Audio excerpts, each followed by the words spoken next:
Mga tropa, meron po tayong bad news.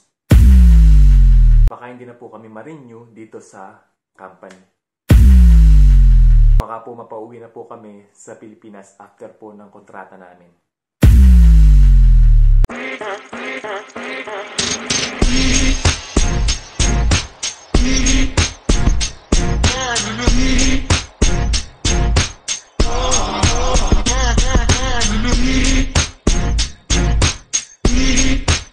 Hey yo, what's up mga katropa? This is Gerald Binuya and welcome back to my channel, and don't forget to subscribe and click notification bell to get notified.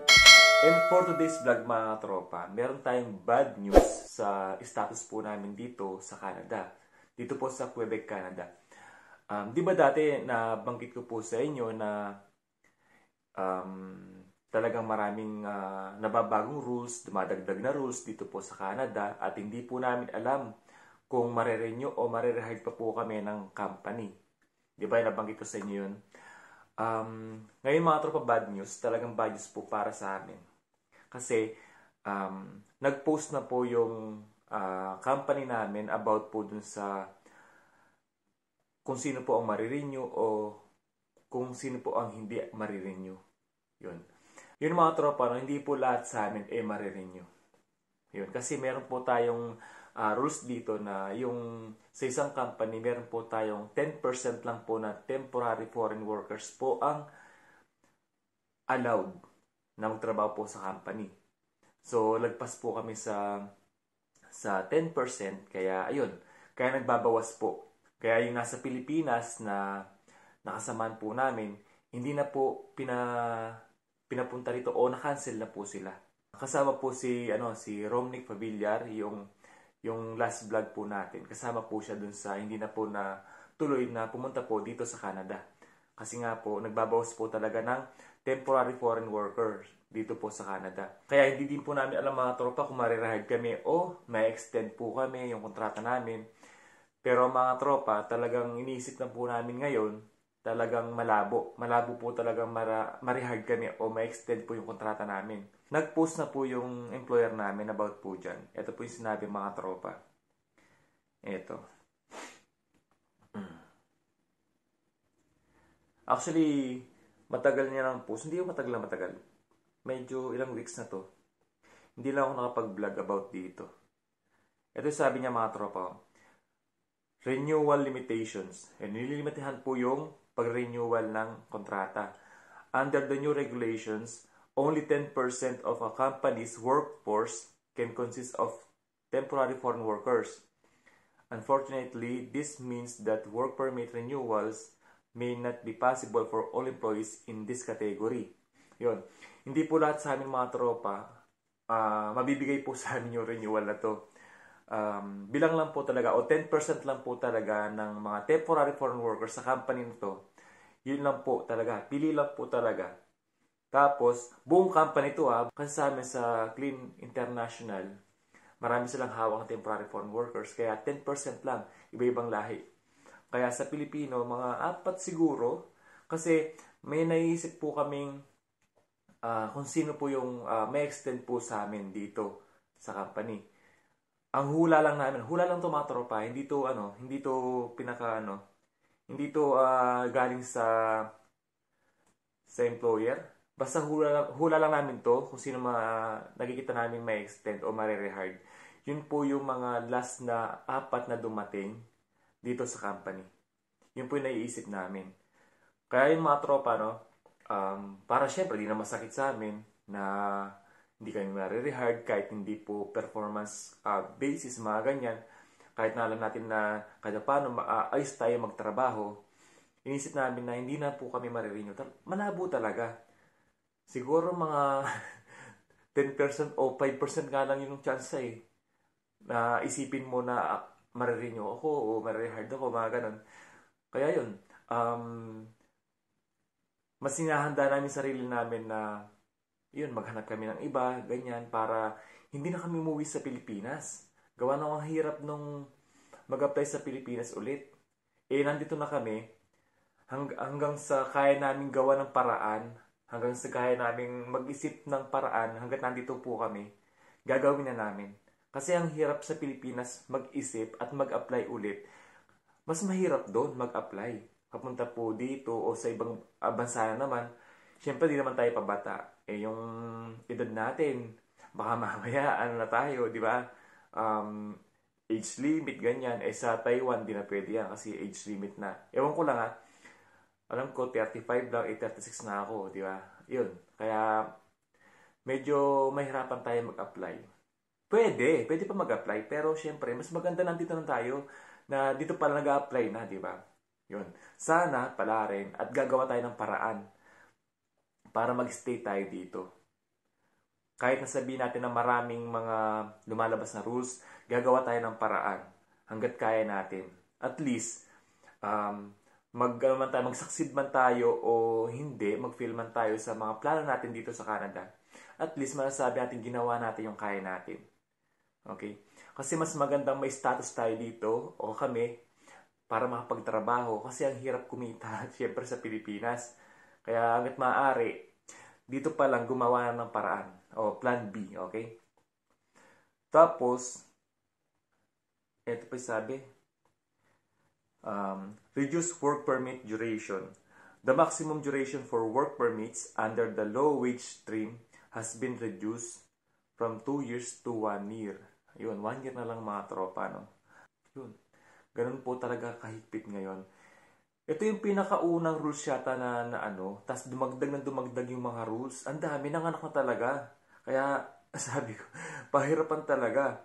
Marami dito na temporary foreign workers na talagang apektado talaga. Sobrang apektado po kami talaga dito. Yun. Ito mga tropa. Syempre, kahit sabihin natin malabo na rin makalipat sa ibang company, tapos kung gagamit ng consultant, talaga namang mahal din ang bayad. Hindi rin biro. So, may nakikita kaming pwedeng gawin, yung magre-refer sa amin sa ibang company, pwede po yun. At pwede at mabilis po yun.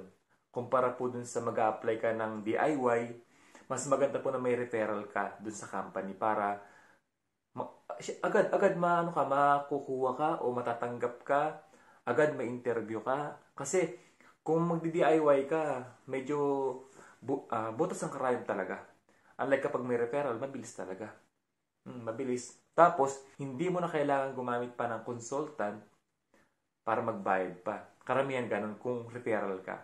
Yun mga tropa yung nakikita naming paraan ngayon para talagang mag-stay pa kami dito. Yun. Siyempre sasabihin ng iba na paano ka makakalipat? Ang hirap na nga dyan maglipat ng o makalipat ng company. Yun na nga po mga tropa, sabi ko nga, mahirap, pero gagawa kami ng paraan para makalipat at makapaghanap po ng trabaho dito sa Canada at para po magka-status. Kasi nga po, sabi ko, na mahirap na po talagang umuwi, tapos sa Pilas ka pa mag-a-apply. Matagal na naman yung hihintayin namin. So, tumatanda, sayang yung panahon. Sayang yung sasahurin mo sa buwan na hihintayin mo sa Pilipinas. Kaya hanggat dito parang po mga tropa, gagawa talaga kami ng paraan para makalipat, para magkaroon po ng status ulit dito sa Canada.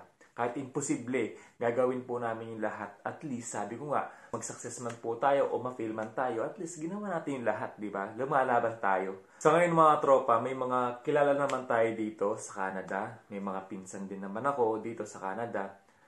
Nagsabi naman sila na pag hiring dun sa kanila, yun. I-refer nila ako. Tapos may mga kaibigan tayo na nagsabi din ng ganyan. Di ba, mga tropa? Kahit pa paano, kahit na malungkot na ganito nangyayari dito sa Canada, sa amin dito sa Canada, lumalakas ang loob pa din. Kasi syempre, may mga kaibigan tayo, may mga kamag-anak tayo na handang tumulong sa atin. Kahit pa paano mga tropa, meron tayong lumalakas ang loob natin. Kasi nga, may mga kaibigan tayo, di ba? Tapos mga tropa, ito. Sa ibang lugar mga tropa, tulad dito sa Quebec, Canada, parang konti pa lang yung mga unemployed na local dito sa area namin. Parang nasa 5 pa lang. Dati, pag-check ko dati, nasa 3 to 4%. Kasi ang pinaka-maximum dapat 6% yung unemployed na local po dito. Kapag nag-exceed pa dun sa 6%, bale, mag-stop na sila sa pagkuha ng PFW. Parang ganun yung pagkaintindi ko mga tropa na pakiki-correct naman ako pag mali yung ano ko nasabi ko. Ayoko kasi talaga nag-share ng ano ng ganito. Baka kasi magkamali ako, 'di ba? Yun, baka mabash tayo. Ayun mga tropa, basta wag lang mag 6% pataas ang mga unemployed na local dito. Um, Magano sila, mag-start na sila sa pagkuha ng PFW. Pero dito sa Quebec, mga katropa, ang pagka-check ko dati, nasa 3 to 4% pa lang. Tapos, sa isang company, dapat 10% pababa sana yung mga temporary foreign workers nila. Yun, dapat makahanap ng company ganon. At lugar na, na hindi lalagpas sa 6% yung mga unemployed nila dito. Para makapasok tayo sa ibang company. Yun po yung mga hinahanap namin ngayon na sana makahanap po kami bago po mag end of contract kami. So yung ako naman mga tropa, ang end of contract ko sa ano pa sa next year, 2026 ng April.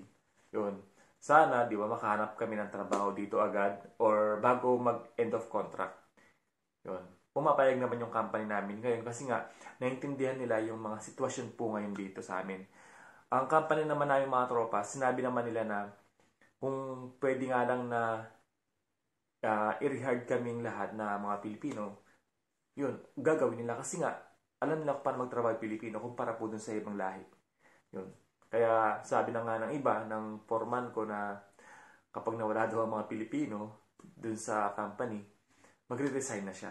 Ang hirap lang ng sitwasyon namin dito mga tropa kasi once, di ba 2 years ako dito, kapag natapos yung kontrata namin at nakahanap ako ng ibang company, panibagong kontrata na naman yun, hindi po kami makakauwi agad. Pero okay lang yun. Kaya namin magtiis ng mga OFW dito sa Canada o kahit saan mang abroad yan.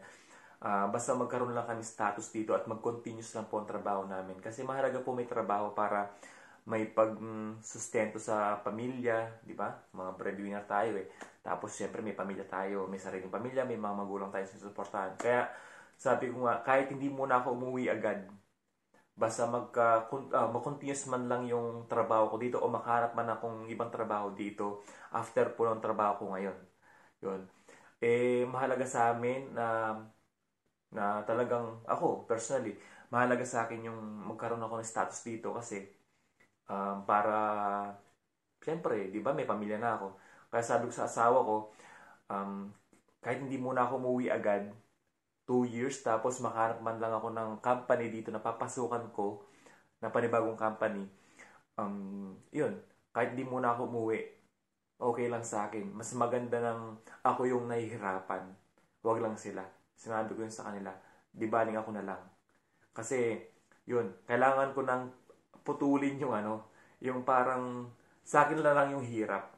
Tapos yung susunod na generation ko, gusto ko parang yung parang magandang buhay yung may pamana ko. Parang ganun ba? Ayoko yung mahirap na ako. Papamana ko pa sa mga anak ko, sa generation namin. Di ba? Ayoko nang ganun. Gusto ko sa akin na magtapos. Yun yung mindset ko mga tropa, no? Yun, sasabihin na naman ng iba dyan na na umuwi ka sa Pilipinas. Mas maganda pa sa Pilipinas. Sumasahod ka ng ganito, ganyan.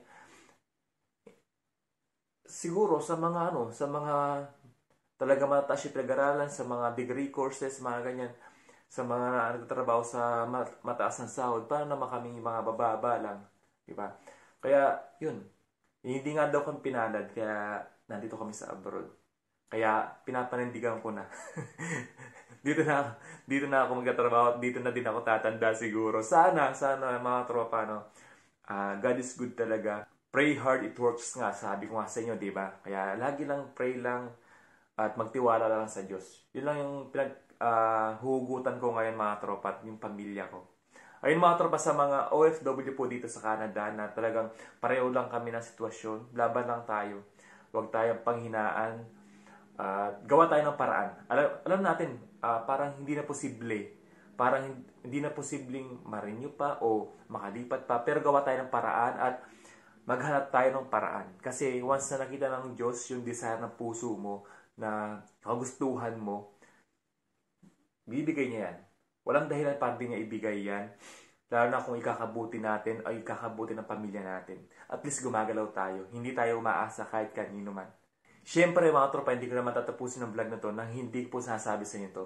Share to inspire, not to impress. Pray hard to work, stay humble, and God bless po sa ating lahat. Bye-bye!